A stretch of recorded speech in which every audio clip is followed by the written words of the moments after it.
Hello, everyone. My name is Spencer Andrew Taylor. I am a project and production coordinator for Variations Theater Company, and I am very happy to welcome you all to this fundamentally awesome collaboration between Variations Theater Company and the Pressure Players.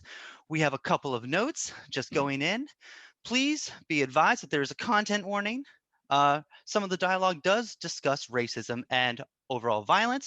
If you have any concerns or questions, please feel free to, obviously viewers' discretion is advised. For everybody in the Zoom, please make sure that your mic and your video stays off at the entire duration of the show. For the best viewing practices, I recommend putting it into gallery view, which is an option in your top right corner, and hiding non-video participants, which would be in the video settings at the bottom left.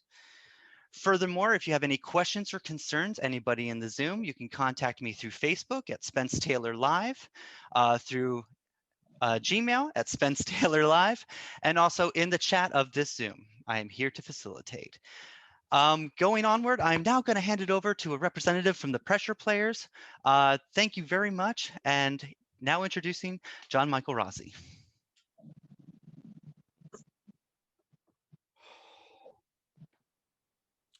Hi, everybody. My name is John Michael Rossi. I'm the head of the BA in Drama at the University of Northampton in the UK, and I'm very grateful to have linked up with the Pressure Players over the summer, and some early conversations led to them creating this wonderful platform for my students to host an international contest that gave them opportunity to take their work outside of the class into a more professional space. And I'm very happy to introduce you to Amala Allen, who's second place winning play you're going to hear and see today.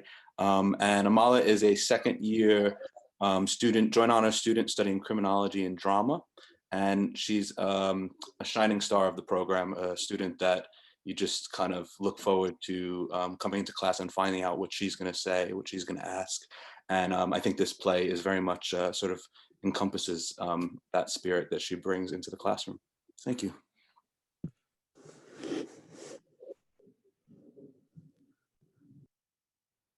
There's a Long Road Ahead by Amala Allen. Scene 1.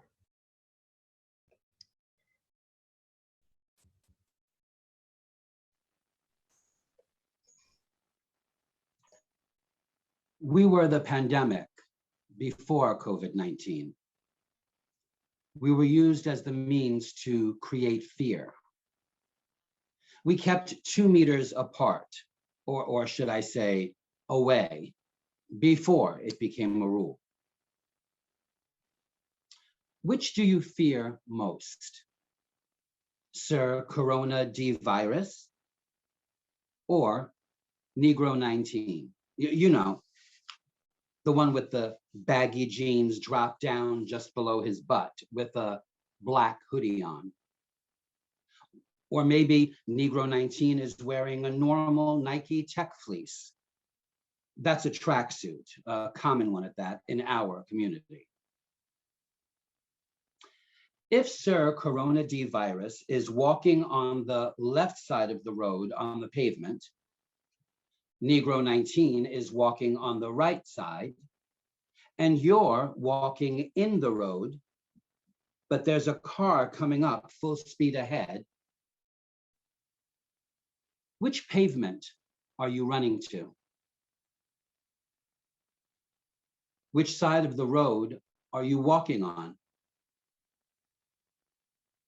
Which side do you fear more? Mostest.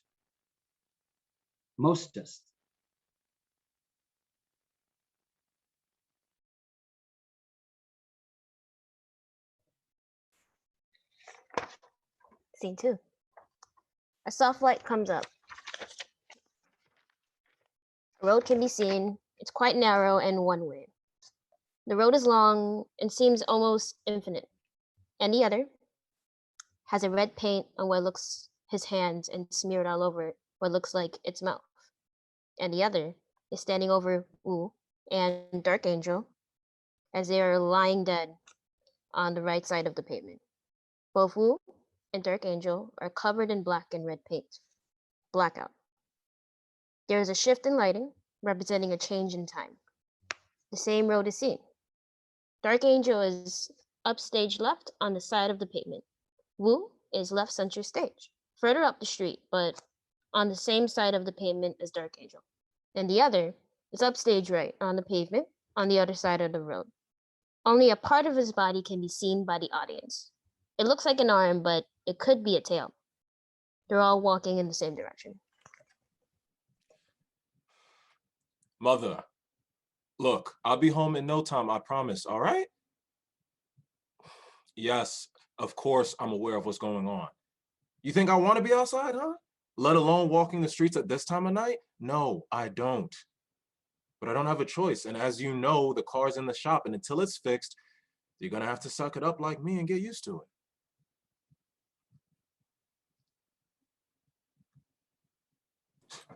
It's not like she's the one walking. We don't 100% know anything about this thing anyway. I've heard it's got scale on his arms. A friend from work is telling me it's got spikes. There's rumors that it growls and others that it roars, even some that say it screeches. Who knows which it is? I heard it's got 3 heads and massive fangs. Someone's telling me it's got 1 head with horns. We're all watching Channel 19 or C News, which means they haven't got a damn clue either. I mean, look. Will quickly decides to get off the pavement. His keys fall to the ground without him realizing. He crosses over diagonally, attempting to get further up the street. Cutting his phone call short, he continues. Look, I've got to go. There's one of them dark things behind me. I need to put my phone away. Yeah, I'm crossing to the other side of the road. I don't want to give it a reason to come over here.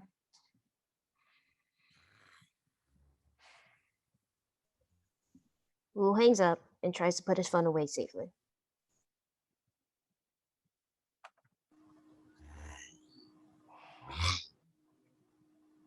Wu has his foot up on the pavement. The sound causes him to freeze, and then take a small step back. What the fuck was that? It sounds like it came from the pavement.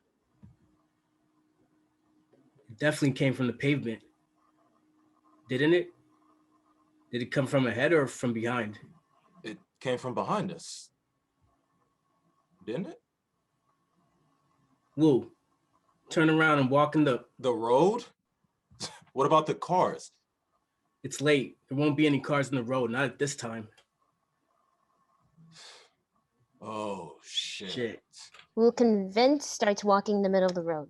A few pass into the headlights from a car by distance.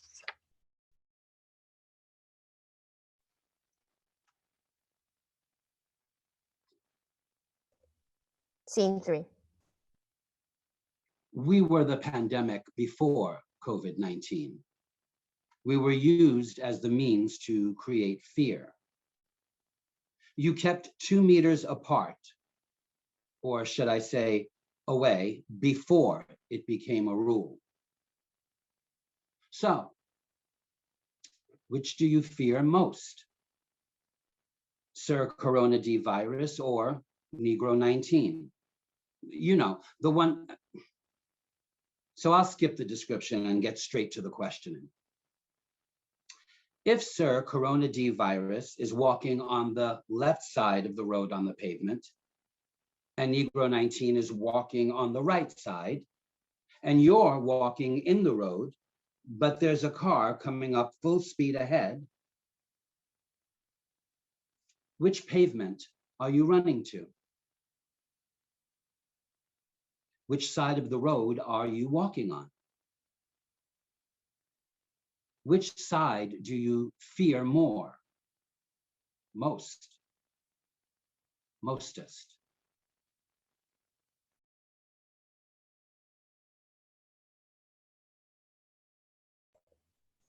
Scene 4. The soft lights return, indicating the future. Dark Angel is covered in red, black, and blue paint, lying dead on the pavement floor, with hurt and fear in his eyes. Wu, breathing heavily, is looking down at the figure from a distance with a heavy regret. not noticing and the other behind him. Blackout. The shift in lighting reoccurs, representing a change in time, the present. The same road is seen, but something has changed. The car coming up the road is a bit closer, and the headlights are slightly harsher and brighter. Wu is still in the middle of the road, but further up, closer to the audience than he was to start with. The same goes for and the other, and Dark Angel on either sides of the pavement. You'd think with everything that's been going on, with this new unknown creature killing thousands of people everywhere and anywhere, that it would take some heat off of us and our kind, but I guess not. Of course not. They still don't want to walk with us, past us, or have us walk past them. They don't even want to walk on the same side of the street as us. Like him. You would prefer to walk in the middle of the road than walk on the same side of the street as you. They see us as demons or fallen angels banished from the heavens. To them, we will never belong. They associate the blackness of our wings with everything bad. We learn to hate the color of our wings, therefore we hate ourselves. We hate ourselves without even knowing ourselves. We were stripped of our beauty and robbed of our history. So what is it that he fears? I don't know. Because I feel empty, naked even, like there's nothing there. Did you hear? Yes, of course I heard that. Okay, so pick up the pace.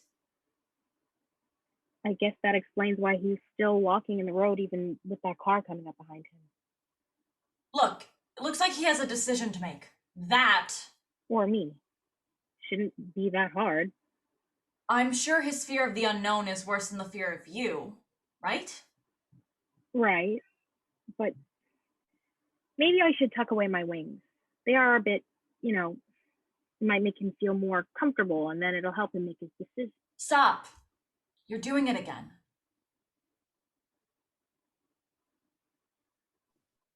Dark Angel kicks Wu's keys, then reluctantly, picks them up while his voice too is quiet for a brief moment, then continues.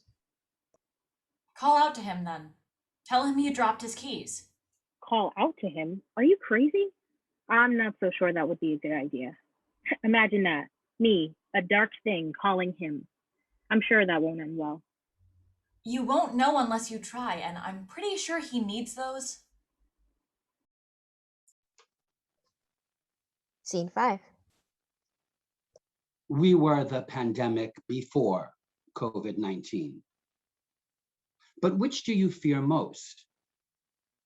If Sir Corona D virus is walking on the left side of the road on the pavement, Negro 19 is walking on the right side, and you're walking in the road, but there's a car coming up full speed ahead, which pavement are you running to? Which side of the road are you walking on? Which side do you fear more? Mostest.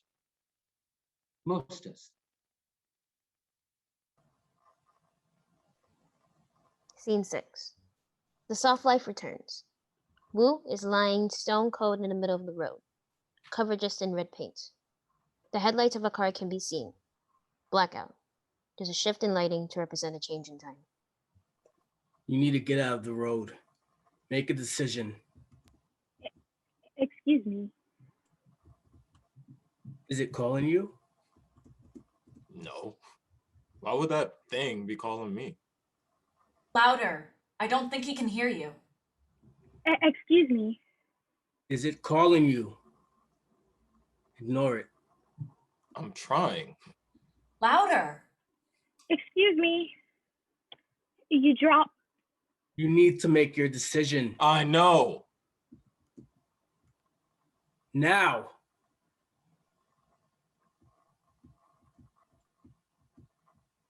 The road can barely be seen.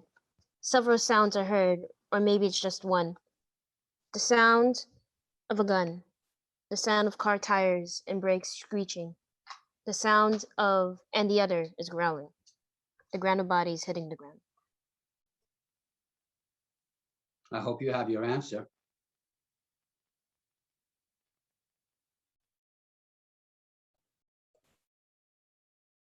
Afterward.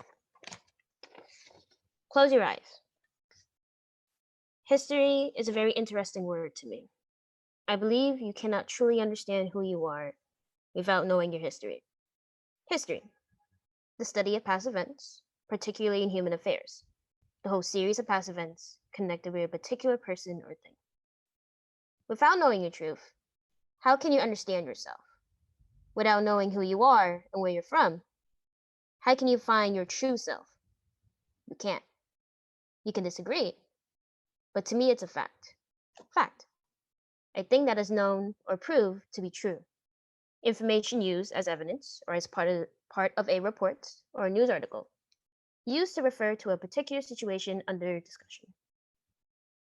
I feel that as a Black person, we're all brought up in a world that teaches us what they believe is safe to teach us. The history in our oppression, the history of our loss, the history of our pain, slavery and the civil rights movement. That is the essence of Black history around the world. Open your eyes. What do you see? Where does your mind take you? Because it takes me to the word history. What I see is its symbol of an entire race being left in the dark, which to me means an entire race that cannot find themselves. End.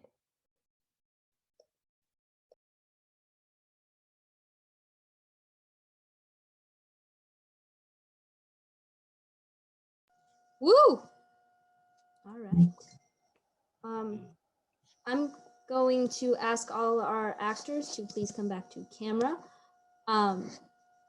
Slowly but surely. Slowly but surely. And then I believe we, the pressure players, are electing to leave it to Variations to moderate our talkback.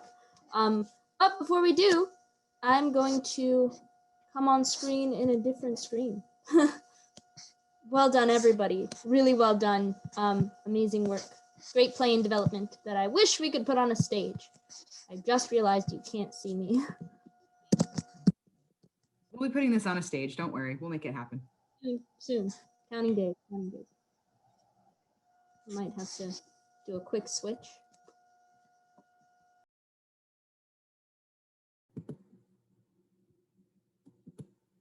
All right. Am I in? I'm in. Hello. Can everybody see and hear me? Question mark. Anyone? Can someone not see and hear me? Is that happening? I see you, I hear you, you're good. Thank you so much. Okay. First of all, a great big thank you shout out to our actors. Some of you are reading for the very first time in general with Variations. Some of you have read with the pressure players before, but it's a really beautiful experience to see you guys performing all together. It is our great privilege on behalf of the pressure players to have worked with Variations on this collaboration and the drama department at the University of Northampton. I want to thank Amalah Allen for submitting her incredible piece, her wonderful timely piece I cannot wait to have discussion about.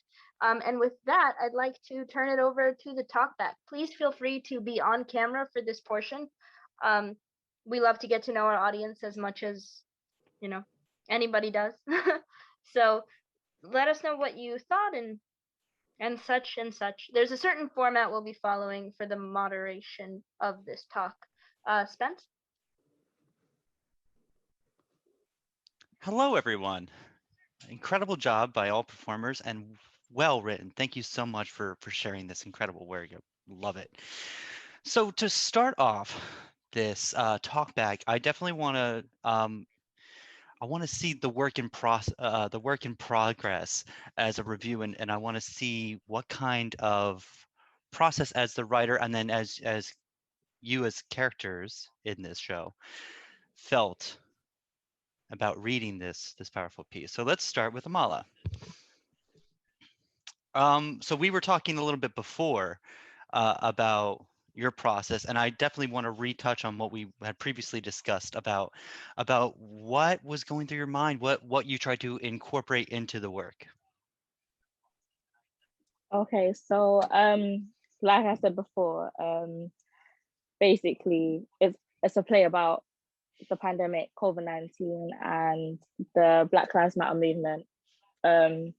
So at first I didn't know what to write about.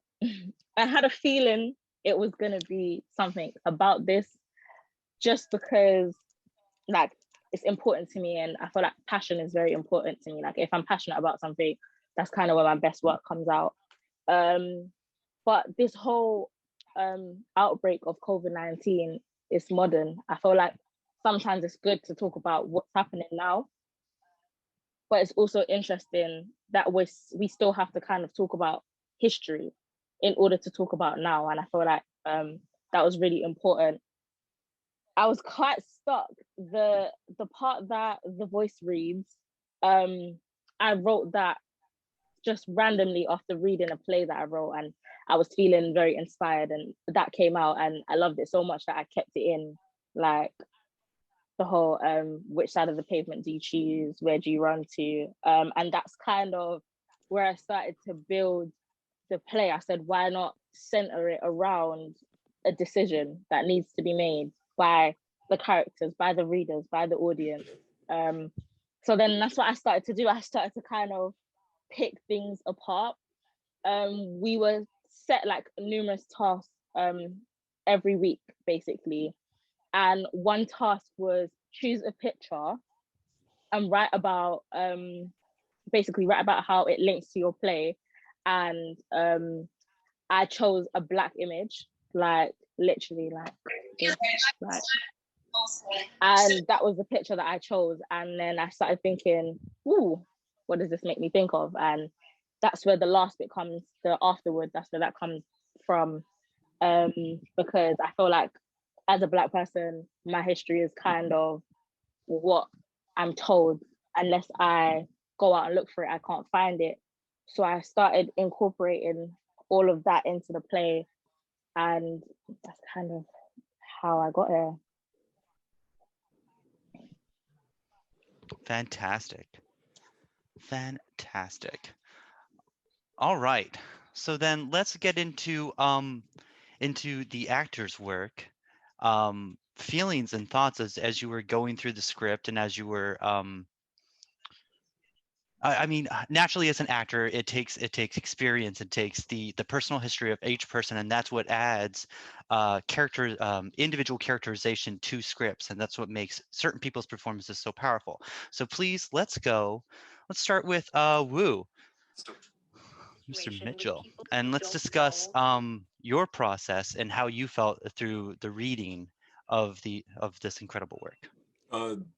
Not to be that dude, Spencer, but could we maybe start with someone else? I mean, we heard me and Amala talk for like we 15 sure minutes. can. I'm glad to go whenever, but like, let's maybe start with someone else. I'll come back. Oh, totally. Jay, those were some mighty powerful monologues and thoughts, and so as a character, I want to hear your thought process through this. I don't know that I had a thought process for this. I can tell you that some of the words were a little difficult for me. This is something that actually, as a lot of us do, I kind of live with this every day. My neighborhood, for instance, where I live on Staten Island, is very much like this in terms of there's a pandemic going on. This is what everybody should be afraid of. This is what everyone should be running from or trying to correct. And instead, we're still stuck in this racial divide. And it hurts me every day. I am of biracial descent. My mother is from Haiti. My father is from Lebanon. So I am, yes, sir. Yes, Mitchell. So I'm kind of always in the middle of this. And it's, so I was actually very happy to say some of these words, but some of them were a little difficult for me as well. I have to be honest. But I mean, I think it's important to say, absolutely. Is I would like for the people in the room and the actors to maybe take a second and let's respond directly to Amala. and tell her what we enjoyed about the piece. So I'll be really clear. Spencer is doing beautifully, but what he's doing is called the Liz Lerman model, which is basically talking through the audience to the playwright to encourage them to keep writing. And so the end of this is very much about making sure Amala is motivated to continue creating and to continue writing. And so I'll kick it off, and then I'll pick someone I see on screen, and we'll see what happens. Is that okay by you, Jay? Or do you want to take a second to answer that question first? No, I'm fine, Danielle. Thank you. So Amala, one thing I really liked is your use of symbols. I think it's powerful and it's clear, and it's often a struggle for new creators not to overuse symbology. So I really liked the way you did that. Mayah, what did you like about this piece? I just remember when I was first reading it, when Danielle had sent it to me, how blown away I was by it. It is something that is so simplistic, and it's like a situation that I found myself in many times. Like Jay, I'm also biracial. I'm half Asian and half just plain white American. I don't know. So I'm like always in this weird in between, like Jay is, right, where we're like kind of, I don't know, just people don't know about us, and then it's almost like they're like, oh, like I don't know, I guess I have to be, I have to steer clear because this is just I can't put my finger on what's going on with this person. Like, am I safe around this person or not? I have no idea. And so I found myself in this exact situation multiple times where I've seen people walk and cross the other side of the street when I walk past, and then it's just like very frustrating, And I really appreciate how you took just like a simple moment, like a simple picture, like you were saying, and just developed this whole idea and concept around it. And I just think that was just like so beautiful and so smart, because I would have never like imagined it as a play, but now that I've seen it as a play, I can't see it any other way. You know what I mean? So I think it's just awesome. Yeah. Great. And Mayah, feel free to, as you pass, if you see somebody in the audience, or guys, if you're a member of the audience, you don't have to raise your hand. Zoom is really good at like shifting the box of who talks, so we'll know. Does anybody, go ahead, Mayah, if you want to pick someone, or if anybody from the audience wants to say what spoke to them about this piece. Yeah, I guess I'll be interested to know what Chris thought about it.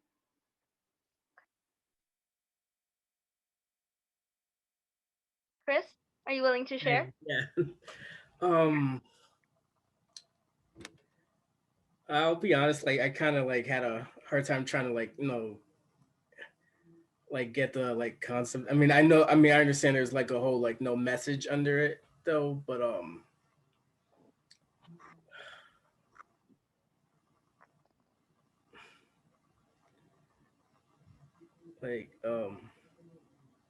yeah, I gotta like kind of like think about this for a little bit if it's fine. This is definitely a play we process. So I'd love to hear more, but I can't see anyone because I'm on my phone. So May please, I say something? Because that's the thing. What I like and I love about this piece is it makes you think. Because when I first read it myself, and we were we were like deciding which scripts. Also, hi, I am part of the Pressure Players. I am the executive director. So as we were judging it, and we were reading the scripts, and I was reading this one, it made me think, and that's what I liked about this piece. I enjoy, again, it's a personal thing, but I enjoy stories that really make you gotta digest it a little bit. Like I wasn't like, it took me like 3 reads to like fully understand what was happening, but like I want that in a piece. I want not just something very on the surface. It seems like on the surface it is a very simple concept, but as you read it kind of like digs a little, but it's not digging at the same time. That's what I like about the piece the most. So like I was fully like Chris when I first read it, I was like, this is a lot to take in. So that's what I liked about it personally. I see a comment in the chat from Zoe. Zoe, if you want to speak on what spoke to you, please do. I don't know if I'm saying the name right. Oh yeah, no, Zoe is fine. Hi. So I'm in drama class with Amala. So like I'm really proud of her to have like been able to get this far and to come in second place and have her play reading, because like I remember when we were given the task in class, she was a lot like unsure of what to do. So like to see her progress of her play. And I just think that the way that the play made me feel, and that's something that I think it really highlighted, is the fact that racism is a very big thing. And I feel like it almost made the pandemic seem like, I don't know, like something that is more important than racism, and almost like an excuse for like overlooking it, like, oh my God, like the pandemic is here. We don't have time to be focusing on this or that or the other. Like this is the highest of our priorities, and almost like an excuse to kind of push everything else aside. But I think that like with the BLM movements and the protests that were happening, like even during a pandemic, it kind of like showed that people are still pushing for movements to be made. And I just think the play was like very clever, and the voices and the monologues had like a really like deep effect. And yeah, I just want to say that I'm really proud of my friend Amala for getting this far. So yeah. Is there anybody else here from, thank you so much for sharing. Is there anybody else here from the UK today that would like to put their love in the room? Shout out to the UK, by the way. Thanks for showing up. Yeah, that's 3 time zones you guys are doing. We're proud. Awesome. One, I can't see if anybody's glowing. Hi, I'm Maria. I'm from the UK. And well done, Amala. You really did this piece, you know, you really wrote a really good piece. And what came to mind for me first and foremost, I thought, wow, this is like the choice between the devil and blue sea. It's, you know, you have to make person had to make a decision as to what they were going to do, and either decision was going to be like detrimental. I'm not so much of a person who's like into plays and thing, but yeah, I definitely was. It definitely resonated with me. So well done. Really enjoyed it. Nyla, I hope I'm saying your names right. Nyla, I see your hand in the air. By all means, hey, that's me. I'm Amala's mom. So I just so I just want to say always extremely proud of my baby girl, my firstborn. So just well done, and keep on doing what you're doing. We have many conversations about things like this all the time, so it's great to see that she's putting it into her writing. Yeah, and thank you guys for choosing her piece. She didn't get first place, but second place. She knows that it just means there's room for improvement. And she's always pushing. So thank you guys for your casting and acting or readings. Yeah, and well done, my baby girl. And thank you to everyone that's joined, family and friends and work colleagues on our side. Oh, where are the embarrassing baby pictures?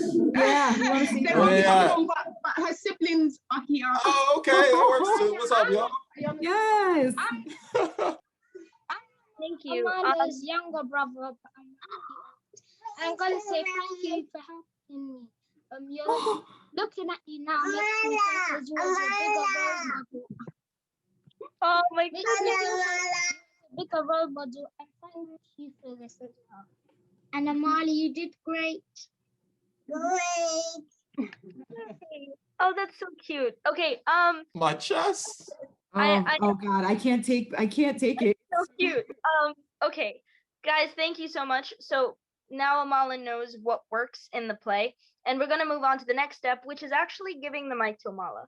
Amala, it's at this point in a talk back with the Liz Lerman method that you can ask the audience and the people you're collaborating with and the actors that read for you what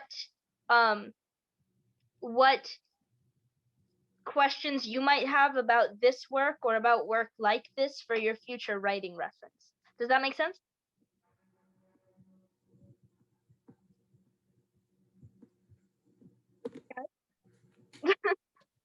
So basically just like questions out to like the actors.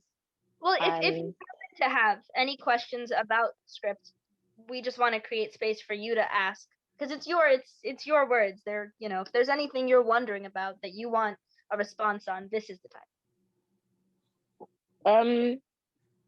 kind of I'm kind of interested in the casting process because I feel like everybody has like always has a different interpretation of everything and anything, and obviously that was expected of my play. So I kind of want to like know like what made you choose these particular people for these particular roles. Is it the way like you read them, or like I'm just interested in general.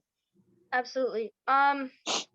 Okay, so in casting this work, I think it was clear to everybody that the entire cast needed to consist of people of color.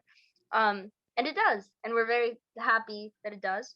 But beyond that, I think who we have in the room, for the most part, are people we've previously worked with that have displayed an insane range of talent, that just keep coming back. That it was less about like thinking. I want to say it was less about like fitting the part, and it was more about giving the part to people who could play with it. Does that make sense? Like I trust these people to constantly play with work. Yeah.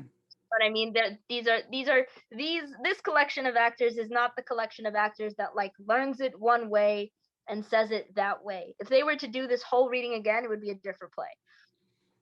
And it's interesting when I'm sorry, I'm gonna hop in. It's interesting when like you're casting something like this where you know, we're all obviously, given the circumstances, we're all not in the same room at the same time. So you kind of have to go with the gut feeling of like, okay, who do we know that we've worked with who would fit kind of this voice?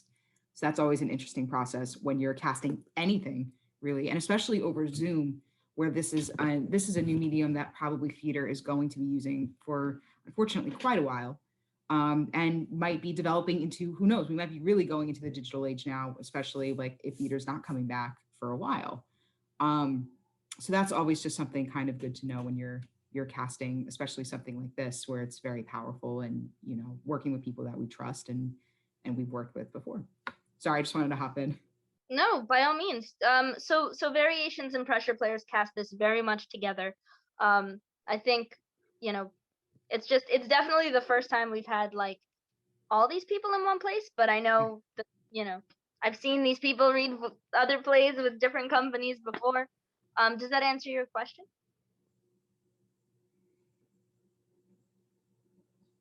Amala? Yeah, it does. Sorry, I muted myself. Are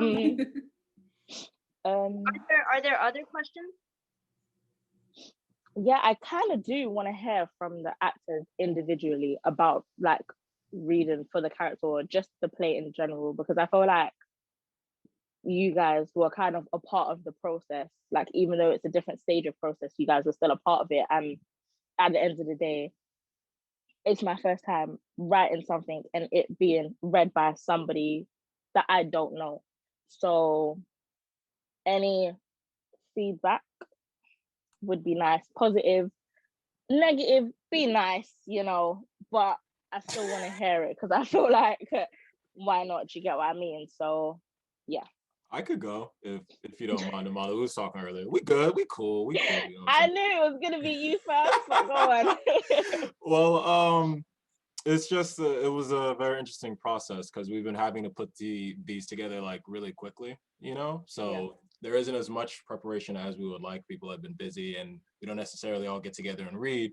But well, I personally feel from how we read, we're all, you know, relatively professional enough to get it done regardless. So in terms of like the actual process with your work, so I obviously have to read it first. Then we have to build some sort of characterization to get something in front of, you know, this screen or on stage. If we were to do it, please do it on stage. This would work tremendously well, I feel, on stage. The truth is, Amala, and well, I'll be constructive anything. When I first read the play, I wasn't actually sure how I felt about it. You know, honest truth, I was reading through it and, you know, I saw the COVID thing, and then I saw Negro 19. Negro 19 specifically, I was like, Negro? Haven't heard that in a while. But then I saw kind of what you did and I continued to read it. So I read it all the way through and I was like, oh my God, there's so much going on. And then I read it again, and I read him out loud. And I was like, okay, I'm starting to feel what she's going for as I, the actor, kind of become the character, you know what I mean? Overall, me personally, the only thing I think I could really say to you is that I think I just wish it was a little bit longer. Maybe way longer. I don't actually know yet, but there's a lot that you're playing with here. You know what I mean? The question we had about the other. I feel like the other is a very important theme that you have in the work right now. You know what I mean? For Wu, I think the question was asked. For Wu, I'm not entirely sure about how I feel about the other, but I know it's just that unknown kind of growling at me, kind of going, I'm here, whether you like it or not. I know you choose to ignore me, but you stepped over into my territory, and now you're gonna hear me regardless whether you want to or not. Is how I personally feel about it. Whether that's the case, I don't actually know. I would have liked more in terms of the other. You know what I mean? Because the other means a lot. All these characters mean a lot. So the only real thing I could really tell you in terms of feedback is I wish there was a little bit more for me to build up from, if that makes sense. You know what I mean?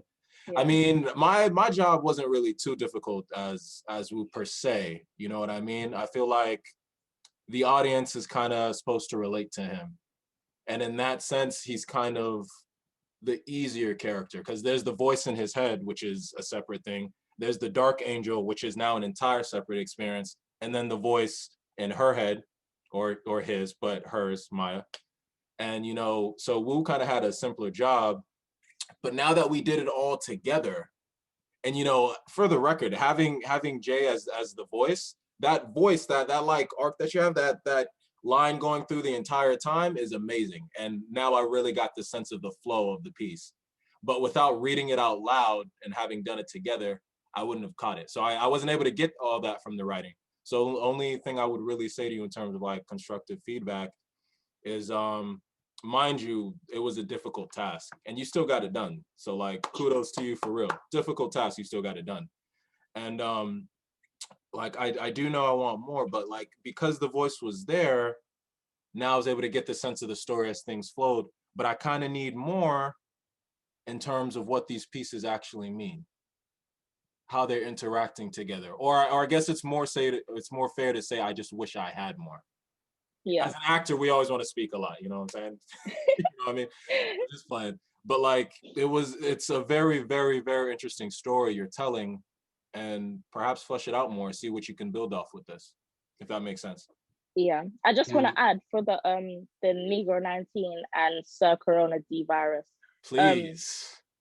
Just to like clarify, when the voice speaks, so Jay, that is to the audience. That's interactive. So the voice is in the audience, sitting in the audience, and he or she would be moving around and speaking directly to someone, or like someone to the left. I don't know if you've seen the stage directions, but it's someone to the left or the right, and reading to them, like, because the audience need to think. That's what the play is about, thinking. So there's a lot to unpick, there's a lot to unpack, like, but it's about thinking and understanding. So what I've done is created Negro 19, which is obviously a play off of COVID-19.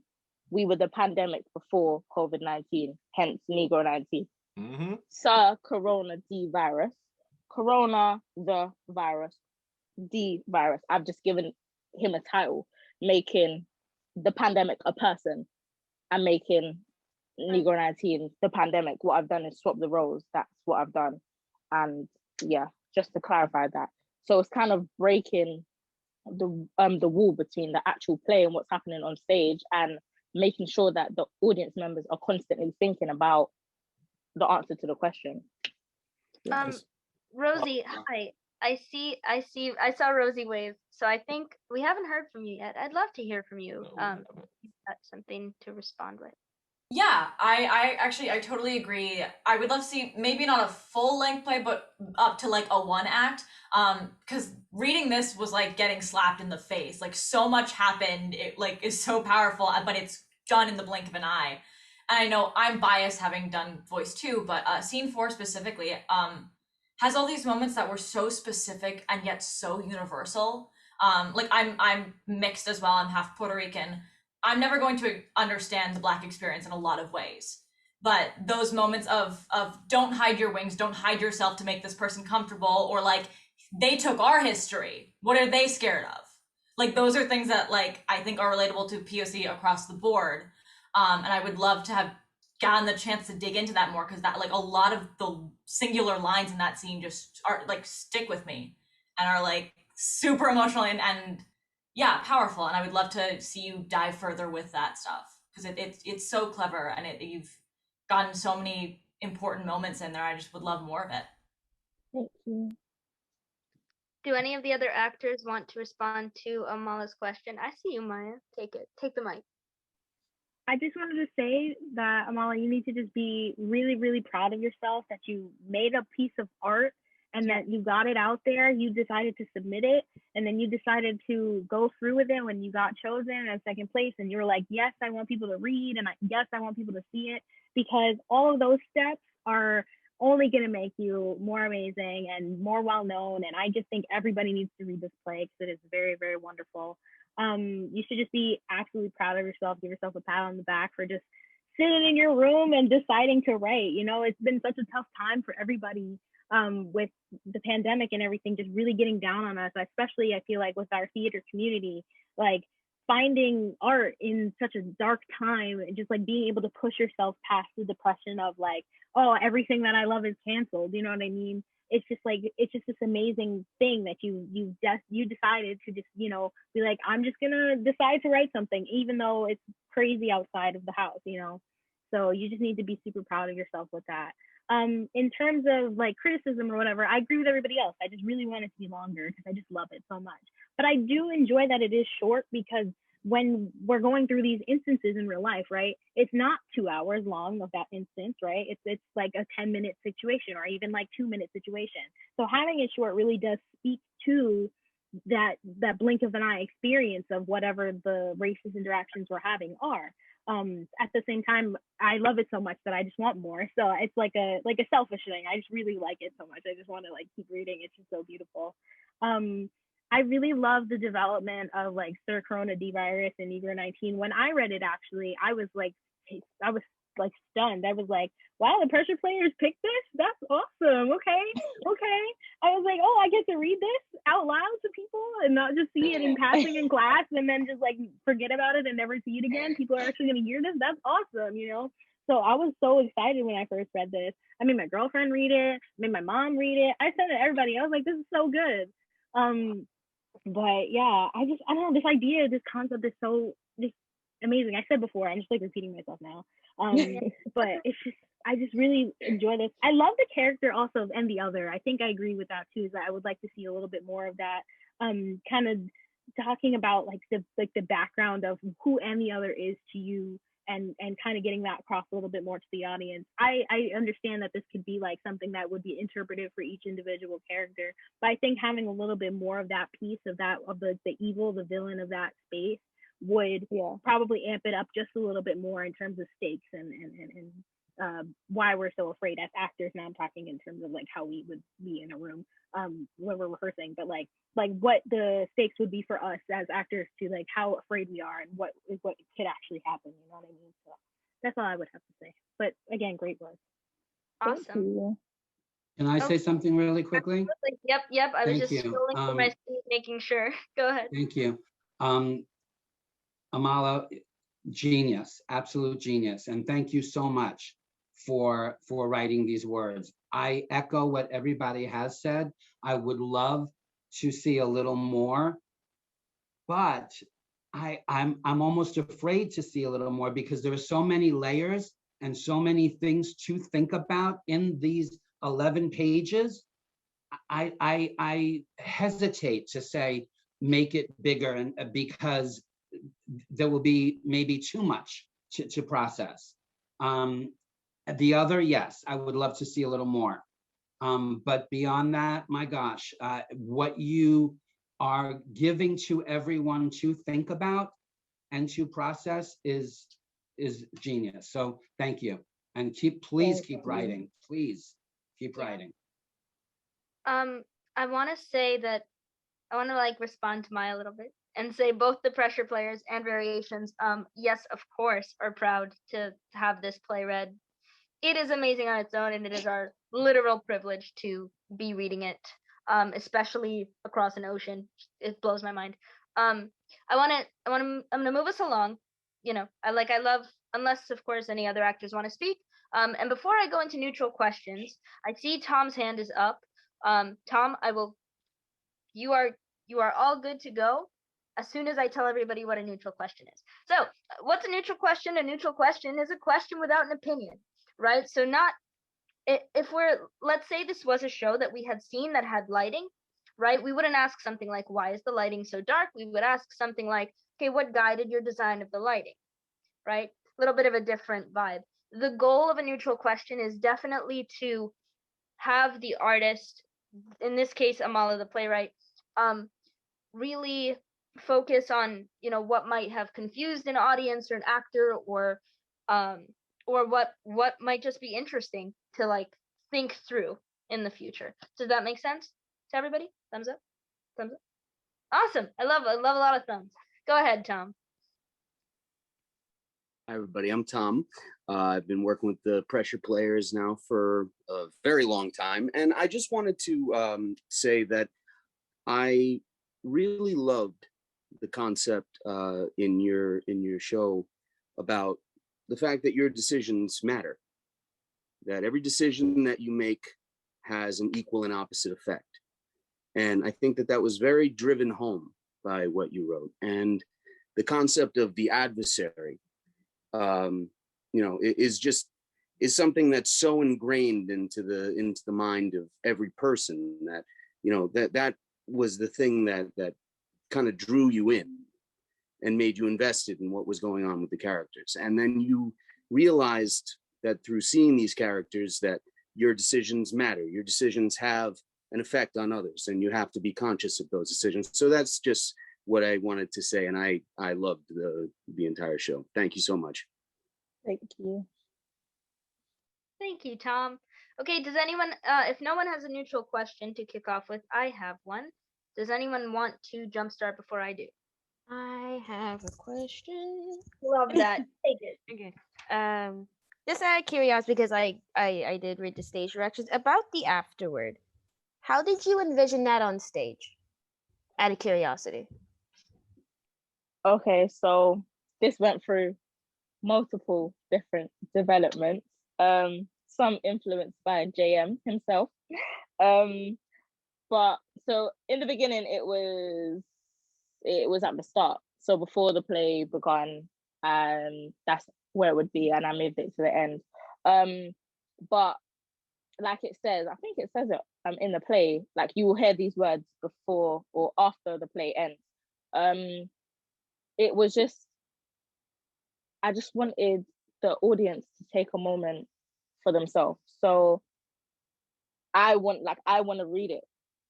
I want to be there. I want to be a part of the experience, even if I'm not the director or I'm not the producer or I'm not an actor on stage. Like, I still want them to understand that, like, this is my voice. So just pulling me in a bit, like a bit more of like an involvement. So those are my words. Like, those words are from a task that JM sent me and I wrote it, and that's just how I feel personally. And I feel like the audience deserve to hear that. I kind of took that kind of process from a play that we read, and it just inspired me so much. And I thought, yeah, they should hear my voice. They should have a reason to, like, you know, understand my thought process and understand the way that I think and why this play is written the way that it is. So even if it's a recording of me reading it, or I'm literally on stage in front of the audience reading it, like, I would love that, like, because just why not? But yeah. I love that me and Sam had the same question. Hi, Jim. I see your hand raised. Oh, good. Thank you. I was going to ask for anyone else. Yes, thanks, Valerie. Well, first of all, Amala, I want to congratulate you on a beautiful script. I mean, it's different, it's revealing, and regrettably, it's the reality that we live with today. You know, the things that go on in the world. And I also just want to say kudos to all the actors involved in this project. You guys did a wonderful job. So give yourselves a great big pat on the back as well. I know it's going to be a great project. Amal, I had 2 questions for you, if you don't mind. First one is, I know you had mentioned about the narrator interacting with the audience, and I actually had an idea about that as I was listening to Jay read, that I'll let you elaborate on first, and if you would like to hear my idea, just something that I just was thinking about as Jay was reading, as far as interacting. But also, secondly, what inspired you in particular to write this beautiful piece? So like my mom came on the screen, you can see she's quite a loud, bubbly personality, has that, you know, she's kind of passed that on to me. We're very opinionated females and very in touch with who we are, or at least we want to be. So we do a lot of research about where we come from, about the real history.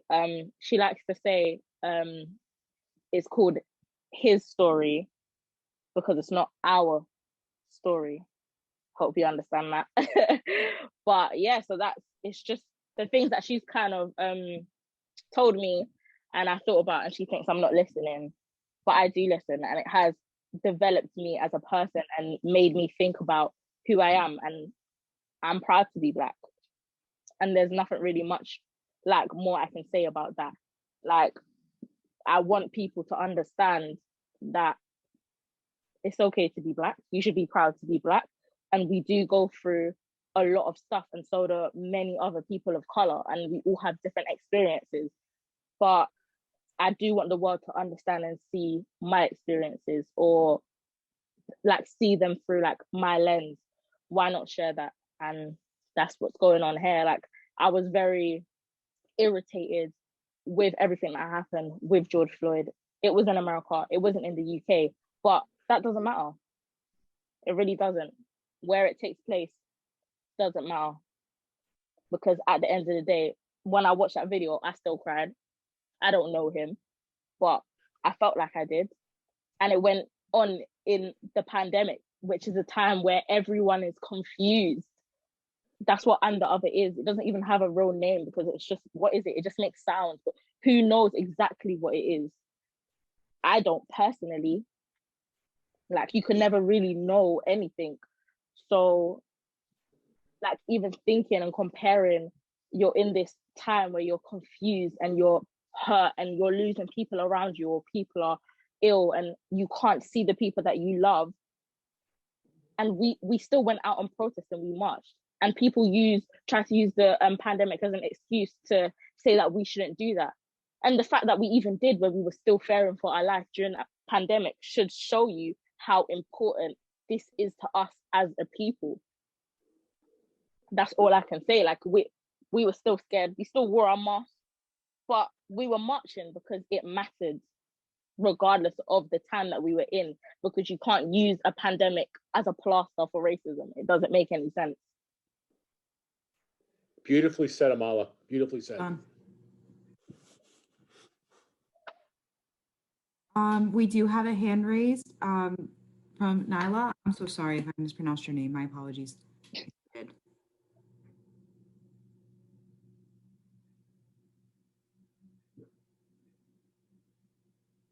Hi. I didn't raise my hand, but sorry. no, but it's fine. I don't mind. Mum, like I it's said- still raised. You have to unraise it. Yeah. Oh, there you go. There we go. No, Papa, don't press it. Okay, is it gone now? No, it's still there. Nope, still there. All right. Lower hand. There we go. It's gone now? Yeah. Yes, ma'am. Okay. Obviously, as Amala said, I've always spoke to her about racism and, you know, things that are going on around the world, and history, Black history, our history, the positive influences and things that Black people have contributed. So it's always letting her know that she's great as well, and not always what we've been told, or what the narrative that's always been sold to us is not always the case. So I'm just super proud of her. And I don't know, you see in the comments, the family are supporting, and friends of the family are in and supporting. We're just super proud of you. And I just, guys, if you can just give her as much guidance at this point of how to grow her writing skills, and, for her to blossom and become, a great writer. She's won awards since the age of probably 7. She was always writing poetry and all sorts. So I've always said to her, she looked, isn't it, Marla? Yeah, I can honestly say I'm delighted to continue working on this project. Absolutely. For variations. I know that me and Danny would be honored. And she's blossoming fine. She's blossoming just fine. Just keep getting to the work. That's really all it is. Palm City, there it is. Palm City. Keep getting to the work. So that's definitely the we're going to talk about next steps at the end of these discussions, because again, these talkbacks are meant to inspire you to keep going, right? The Liz Lerman method is meant to motivate everybody involved in a project. And, I hope we're doing at least a little bit of that. But as an artist, I know it can be hard to create, especially now. And if you can do this play in a pandemic, I cannot wait to see what you do outside of a pandemic. Like, if even if it's as simple as like something once a day, I can't wait to see it. Which brings me to the last portion of this talkback. Cool. It's called opinion time, right? This is usually how most talkbacks start, but not over here and not with the pressure players. So here's how this section works. If you're not the playwright, you're going to say, I have an opinion about blank. Do you want to hear it? And then Amala reserves the right to say yes or no, because it's her play. And there might be things that she's willing to hear, and there might be things that she isn't willing to hear. So I'm going to run an example out, and then if anyone wants to jump on, jump on. Okay, Amala, I have an opinion about when the car is introduced is in the script. Do you want to hear it? Yes. Great. I think there's so much room that could come from playing with the location of when the audience sees the car. I think the closer the car is, at least to me in my interpretation, the closer we are, like the bigger the pressure of making the choice. And I wonder if we ever find out what sporadically makes it go so fast. Thank you. Somebody else? Thank you. Wait, could I comment on the last thing you said about the car going fast, Danielle? Real quick, because I do have an opinion, but separately. Yes. So Amala, my understanding is that the car wasn't per se like moving slow. It's just they saw the lights. It was moving at its ordinary speed. And what happened, from my understanding, is that Dark Angel was trying to be a good person for someone who wasn't being a good person to them, and in doing that was hit by the said car, which now has to be like, oh, I just hit something, which is why we have. So that was the comment on that. Is that what happened, Amala? The car wasn't speeding up; it was just driving, and then she jumped in front of it trying to help this man, and then got hit by it. I feel like I can't say yes or no, because there's no said answer to that question.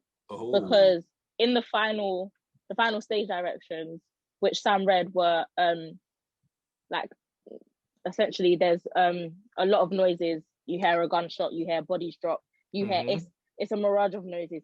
It's not just one thing, and those are all the different possible end outcomes to each decision that could have been made. So yeah, Dark Angel could have got hit by the car, could have been shot, Woo could have been hit by the car, and the other could have ate both of them, and the other could have just eaten. Do you get what I mean? Like there are a lot of different possible things can happen, because at the end of the day, the decision that you make, like someone said, has an effect on the outcome. So there's always going to be multiple different end outcomes, and that's basically what it was. Okay. But yeah.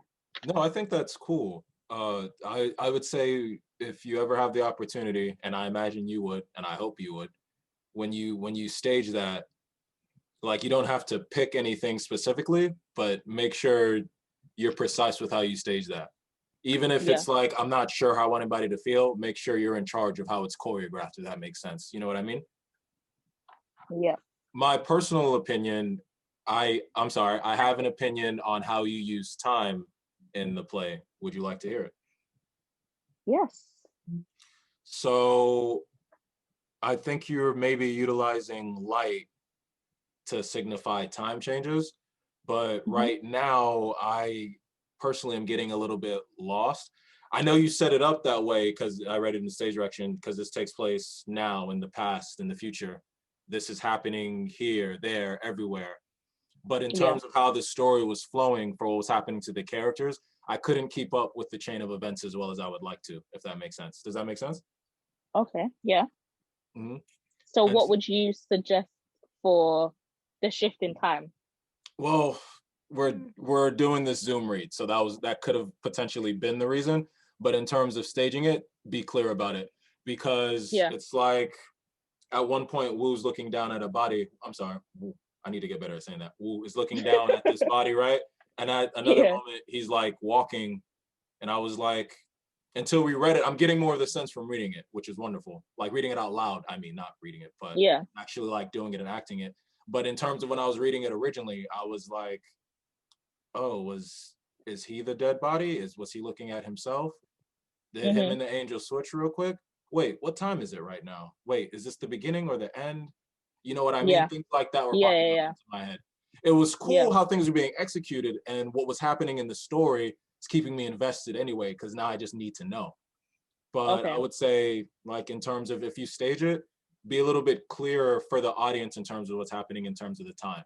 You don't really have to change anything else because the story itself already flows well and the message is already there. But like, if you want to utilize the light for, I'm sorry, go ahead. No. I was just gonna say I was very stuck with how to portray the differences in time, because it's in the stage directions that like they're quite chunky or very descriptive. When it's somebody lying on the floor, that is a different time. That is the end of the play, or a possible ending of the play. And then when it says there's a shift in lighting, that's when it goes back to now, as in what is happening. But I like the fact that you were a bit confused, because at the end of the day, it wasn't something that I was 100% confident in, or not confident in, but it was something that needed improvement. And I did ask JM about it, but JM quite liked the I think it's a soft light returns or something. So it was quite poetic. I can't remember exactly the word. So this is JM's fault? You could just blame him. You could just blame him. Go ahead. Dang, JM, she needed you, dog. But I was like, yeah, why not? Like the light, like No, I think it's a wonderful aspect of the play that you're working with. I would just say for me, I was struggling to keep up. Maybe that's on me, but I would say in terms of feedback, like if you have something there, maybe tweak and see what more you can get out of it, if that makes sense. Yep. But yeah, that was all I had to say. Otherwise, like, yeah, I felt everything flows pretty well between them interacting and then the story itself. Thank you. Amala, I had a question. Oh, I'm sorry, Mitchell. Continue. No, you're good. No, you're good, brother. Go right ahead. Amala, I had a question about the narrator, if you wouldn't mind hearing it. Yeah, go on. Great.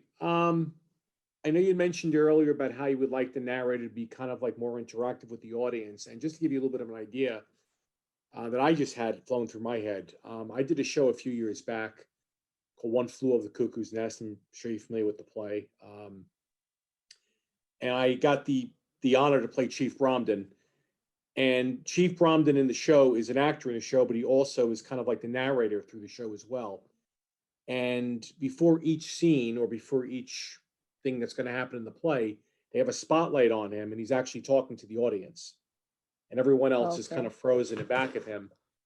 And I was just kind of picturing, if this is something just to bring up, and this is for you to either accept or decline, which is fine, being the playwright.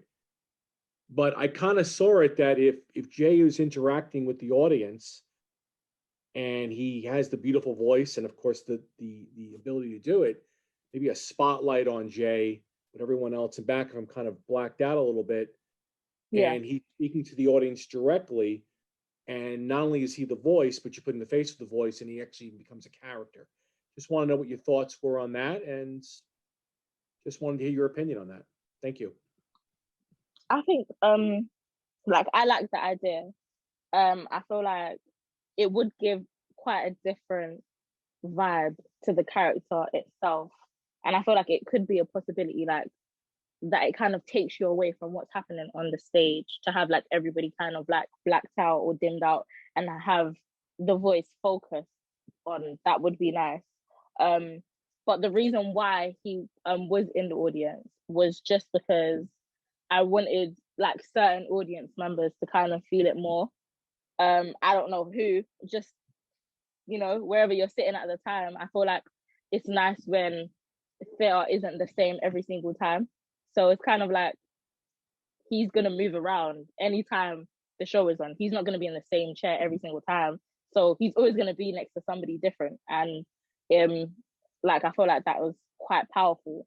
But I do like the whole idea with the stage being blacked out, just so that the audience know that they're not focusing on that right now and they're focusing on the voice.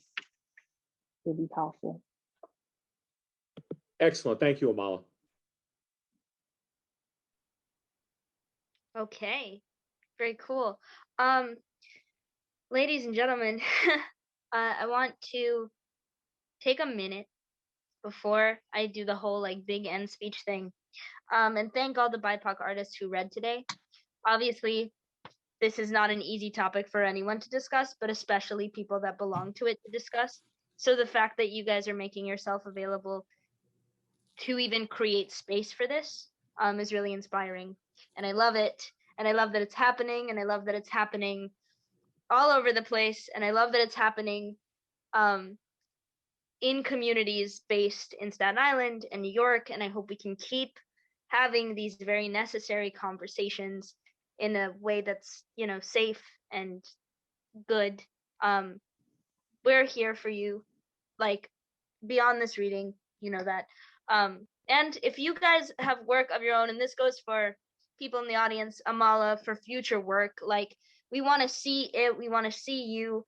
The only way to really change the industry, right, is to get in on it. So with that being said, I am going to pass the mic to Variations after I say this one more time. But first and foremost, a huge thank you to John Michael Rossi, head of the department at the University of Northampton. Thank you, thank you, thank you for creating this opportunity for your students, for being the instructor that trusted us with so much work, because there were 6 submissions and they were all so different and so good that the deciding factors of like what we were going to end up with actually ended up being like what we could even afford to make, because in our ideal vision we would love to have a festival of all 6, and you know what, maybe that's a post-pandemic future. But thank you, JM, thank you for the opportunity. Thank you, Amala, for agreeing to have this read, for giving us such a groundbreaking script. Thank you for allowing us to record and share this. I think that goes underrated. And thank you to all our artists, Variations, Pressure Players, Local. Tam was here before. She's from Australia. Like, when I tell you, like, there is space and it is global and it is growing, we just hope to be able to sustain it. So thank you to all of you, and thank you to Variations for being our first cross-company collaboration. I think this is by far, even with tech difficulties, bar none, one of the most incredible debuts of what we hope to see a lot more of. I can't wait to keep working with Variations. Can't wait for the Pressure Players to keep doing its thing.